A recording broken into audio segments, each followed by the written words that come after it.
नमस्कार साथियों, मैं आपका साथी अनिल गुर्जर। साथियों, आज हम इस वीडियो में बात करेंगे रचनात्मक आकलन, जो कि 8वां रचनात्मक आकलन है और सप्ताह 13 में विषय गणित का है।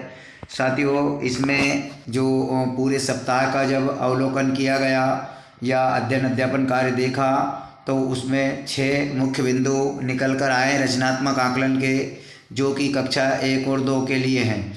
साथियों, जैसा कि यहाँ पर आप देख रहे हैं, पहला जो उद्देश्य है वो 3D और 2D आकृतियों की पुनरावृत्ति का है, जो कि दोनों कक्षाओं के लिए है, कक्षा 1 और 2 के लिए।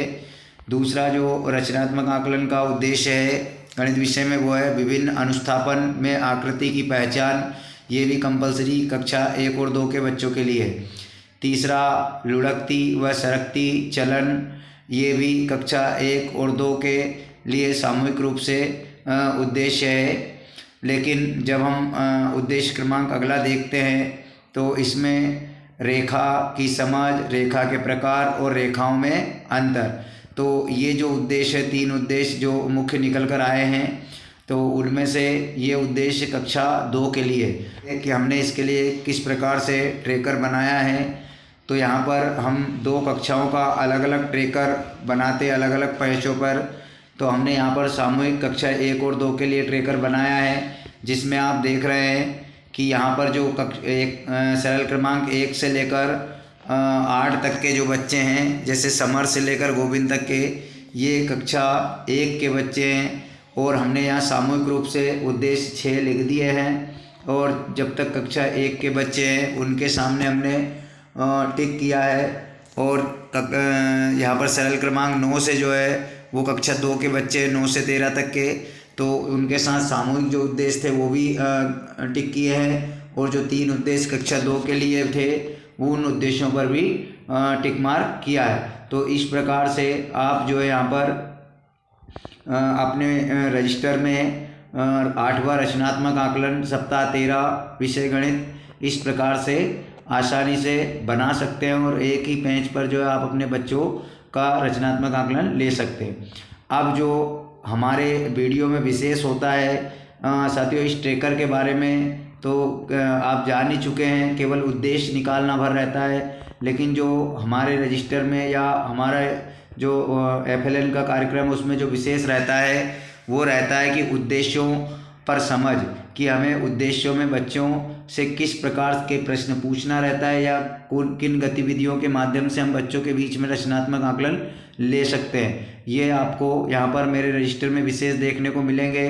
तो साथियों, जैसे कि उद्देश्य क्रमांक 1 और 2 जो था वो 3D और 2D आकृति और दूसरा विभिन्न अनुस्थापन में आकृति की पहचान। तो साथियों, यहाँ पर मैं लिख रहा हूँ कि उपरोक्त दोनों उद्देश्यों को समझने के लिए रचनात्मक आकलन 6, यानी ये जो है वो 8वां रचनात्मक आकलन है। जो रचनात्मक आकलन 6 का जो हमारा वीडियो निकला है या जो PDF है रजिस्टर सप्ताह 10 में के उद्देश्यों को देखें। मतलब कि यहाँ पर पुनरावृत्ति आया था, आप देख रहे हैं कि 2D और 3D आकृति की पुनरावृत्ति और विभिन्न अनुस्थापन में आकृति की पहचान, ये दोनों हम पहले देख चुके हैं। तो आप उस उद्देश्य में उस सप्ताह में जाकर इसको देख सकते हैं क्या है। उसके बाद नया जो है वो कक्षा 2 के लिए कक्षा 2 और 1 के लिए सामूहिक है, जिसमें लुढ़कती व सरकती का चलन।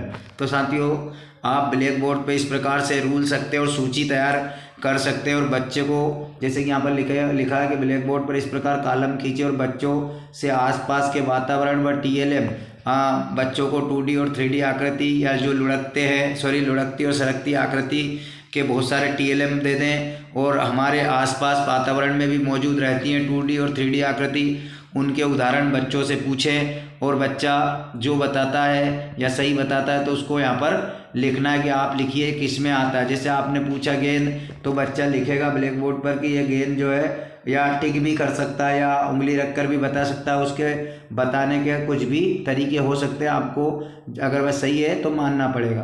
तो इस प्रकार से आप इन उद्देश्यों को कंप्लीट कर सकते हैं। उसके बाद जो 4, 5 और 6 नंबर के उद्देश्य हैं, रेखा की समझ, रेखा के प्रकार, रेखाओं में अंतर, तो इनके लिए हमें क्या करना है। तो उपरोक्त तीनों उद्देश्यों की समझ जानने के लिए ब्लैक बोर्ड पर हमें आड़ी तिरछी इस प्रकार से रेखाएं खींच देना है और रेखाओं को खींचकर पहले बच्चों से हमें उनकी समझ को जानना होगा कि बच्चे उनके बारे में क्या समझते हैं। बच्चे लाइन भी कह सकते हैं, रकील भी कह सकते हैं, रेखाएं भी कह सकते हैं। तो इस प्रकार से बच्चों से सबसे पहले हमें रेखाओं के बारे में समझ जाननी होगी कि बच्चे इनके बारे में क्या जानते हैं। उसके बाद उनकी समझ के जानने के बाद में उनके अलग अलग नाम, जो कि आप जो सप्ताह में हम रेखाओं पर चर्चा करेंगे पढ़ाने के दौरान, तो बच्चों को कितना याद है, उसमें कितना समझ पाएँ, उनके नाम जानेंगे। और आड़ी व सीधी रेखाओं के बीच अंतर भी हम बच्चों से पूछेंगे। तो इस प्रकार से यहाँ पर जो है हमारा रचनात्मक आकलन कंप्लीट होता है। अगर बच्चा पूर्ण करता है तो हमें सही का निशान लगा देना है, नहीं करता है तो क्रॉस का निशान लगा देना है। बच्चों को पुनः समझाना है और बच्चा जब तक अपना उद्देश्य को पूरा नहीं कर ले उस उद्देश्य पर हमें काम करते रहना है। तो साथियों, ये था 8वां रचनात्मक आकलन सप्ताह 13 विषय गणित के संबंध में एक महत्वपूर्ण वीडियो है। आशा है आपको वीडियो अच्छा लगा होगा।